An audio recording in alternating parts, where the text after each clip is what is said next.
வணக்கம் மக்களே, வாங்க நம்ம தில் கிச்சனுக்கு போகலாம். பாவக்காயில் கசப்பே தெரியாமல் பிட்லே எப்படி செய்கிறதுன்னு பார்க்கலாம். இந்த பாவக்காய் பிட்லே நாம் சாதத்தில் போட்டு பிசைஞ்சு சாப்பிட இட்லி தோசைக்கு தொட்டுக்க அருமையாக இருக்கும். இந்த பாவக்காயை நல்லா வதக்கிட்டு நம்ம இந்த வறுத்த சாமான்கள்லாம் போட்டு செய்யும்போது அதில் கசப்பே தெரியாது. இன்றைக்கி நாம் 150 கிராம் அளவு பாவக்காய் எடுத்து அதை நல்லா வாஷ் பண்ணிவிட்டு இந்த மாதிரி தின் ஸ்லைசஸாக கட் பண்ணி வச்சுக்கிறோம்.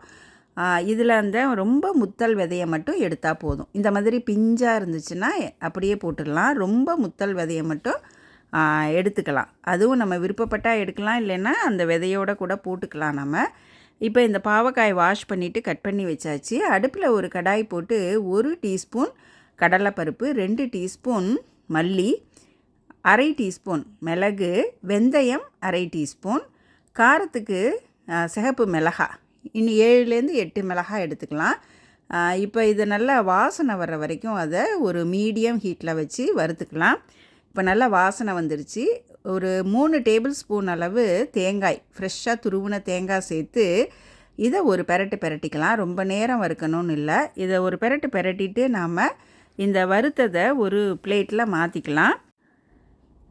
இப்போ இது நல்லா ஆறட்டும். இந்த வறுத்த சாமான்கள்லாம் நல்லா ஆறுனதுக்கப்புறம் அதை ஒரு மிக்ஸி ஜாரில் சேர்த்து கொஞ்சமாக தண்ணி சேர்த்து இதை நல்லா நைஸாக ஒரு பேஸ்ட்டாக அரைச்சி நாம் வச்சுக்கலாம். நமக்கு அந்த பாவக்காய் கொதித்ததுக்கப்புறம் நாம் இதை சேர்த்தா போதும். இதை நல்லா நைஸாக அரைச்சி வச்சுக்கலாம். இப்போ அடுப்பில் ஒரு கடாய் போட்டு 2 டீஸ்பூன் எண்ணெய் சேர்த்துக்கலாம். இதில் நாம் அந்த வாஷ் பண்ணி கட் பண்ணி வச்சுருக்கிற பாவக்காயை இதில் சேர்த்துக்கலாம். நல்லா தின் ஸ்லைசஸாக கட் பண்ணி இருக்கிறோம். இதை நல்லா வதக்கிடணும். இதை நாம் நல்லா வதக்கும்போது தான் அந்த பாவக்காயில் அந்த கசப்பு தெரியாது. அதனால் அந்த கலர் லேசாக மாறணும்.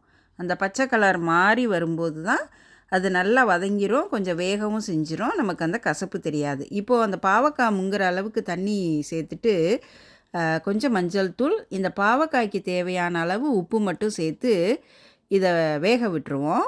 இந்த பாவக்காய் வேகட்டும். இந்த பாவக்காயை நல்லா வதக்கிட்டு அது நல்லா வேக விடும்போது தான் அந்த கசப்பு தெரியாது.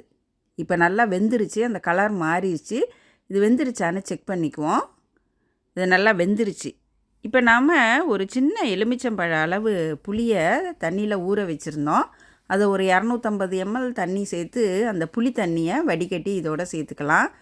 ரொம்ப தண்ணியாக சேர்த்துடக்கூடாது. ஒரு 250 ml போதும். அந்த புளி தண்ணி சேர்த்துட்டு நாம் அரைச்சி வச்சுருக்குறோம்ல பேஸ்ட்டு, அதையும் அதோடு சேர்த்து இது நல்லா கலந்து விட்டுடலாம்.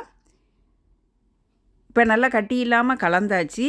இந்த குழம்புக்கு தேவையான அளவு உப்பு சேர்த்துக்கலாம். நாம் பாவக்காயிலையும் கொஞ்சம் உப்பு சேர்த்துருக்குறோம், அதனால் பார்த்துக்கிட்டு உப்பு போடணும். இப்போ கொஞ்சம் பெருங்காயம் சேர்த்துக்கலாம். பெருங்காயம் சேர்த்துட்டு இது நல்லா கலந்து விட்டுடலாம். இது ஒரு 5 நிமிஷத்துக்கு கொதிக்கட்டும். அந்த புளி தண்ணியும் நாம் அரைச்சி சேர்த்த பேஸ்ட்டும் சேர்ந்து நல்லா ஒரு 5 நிமிஷம் கொதிச்சாதான் அந்த புளி தண்ணியோட பச்சை வாசனை போகும். இப்போ ஒரு 5 நிமிஷம் அது நல்லா கொதிச்சிருச்சு. 100 கிராம் துவரம் பருப்பை நல்லா சாஃப்டாக வேக வச்சு எடுத்து வச்சுருக்குறோம். அந்த தண்ணியை சூட்டோடு அந்த பருப்பு தண்ணியை நல்லா மசிச்சுட்டு இதோட சேர்த்துக்கலாம். இப்போ அந்த பருப்பு தண்ணியை நாம் அந்த கொதித்த குழம்போட ஊற்றியாச்சு. இப்போ இதை நல்லா கலந்து விட்டுட்டு இதை ஒரு 5 நிமிஷம் கொதிக்க விட்டுக்கலாம். இதுக்கு தேவைன்னா ஒரு சின்ன பீஸு வெள்ளைக்கட்டி சேர்த்துக்கலாம். இது ஆப்ஷனல், விருப்பப்படுறவங்க சேர்த்துக்கலாம். கொஞ்சம் கருவேப்பிலையும் சேர்த்துடலாம். இந்த கன்சிஸ்டன்சி பார்த்துட்டு தேவைன்னா கொஞ்சம் தண்ணி சேர்த்துக்கலாம். ஏன்னா இன்னும் ஒரு 5 நிமிஷம் கொதிக்கும். அது தேவைன்னா கொஞ்சம் தண்ணி சேர்த்து கொதிக்க விட்டுக்கலாம். இப்போ இதை நல்லா கலந்து விட்டுட்டு இது ஒரு 5 நிமிஷம் கொதிக்கட்டும்.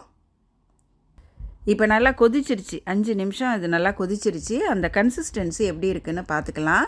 இது ரொம்ப திக்காக இருந்தாலும் நல்லா இருக்காது, தண்ணியாக இருந்தாலும் நல்லா இருக்காது. இது ஆறுனா கொஞ்சம் திக்காயிரும். இதோ இந்த கன்சிஸ்டன்சி சரியாக இருக்கும். ரொம்ப திக்காக இருந்தாலும் அது நல்லா இருக்காது. இந்த அளவு இருக்கும்போது நாம் ஸ்டவ்வை ஆஃப் பண்ணிடலாம். அவ்வளோதாங்க, நமக்கு குழம்பு ரெடி ஆயிடுச்சு. நம்ம ஸ்டவ்வை ஆஃப் பண்ணிட வேண்டியது தான். ஸ்டவ்வை ஆஃப் பண்ணிவிட்டு இதை ஒரு சர்விங் பவுலுக்கு மாற்றிடலாம். இதுக்கு ஒரு தாளிப்பு கொடுக்கலாம். இப்போ ஒரு தாளிக்கிற கரண்டி அடுப்பில் போட்டு 1 டீஸ்பூன் எண்ணெய் சேர்த்துக்கலாம். அரை டீஸ்பூன் கடுகு சேர்த்துக்குவோம். கடுகு நல்லா வெடிக்கட்டும். கடுகு நல்லா வெடிச்சிருச்சு. கொஞ்சம் பெருங்காயம், கொஞ்சம் கருவேப்பிலை இதை சேர்த்துட்டு இதை நாம் அந்த தாளிப்பை அந்த குழம்போடு சேர்த்துடலாங்க.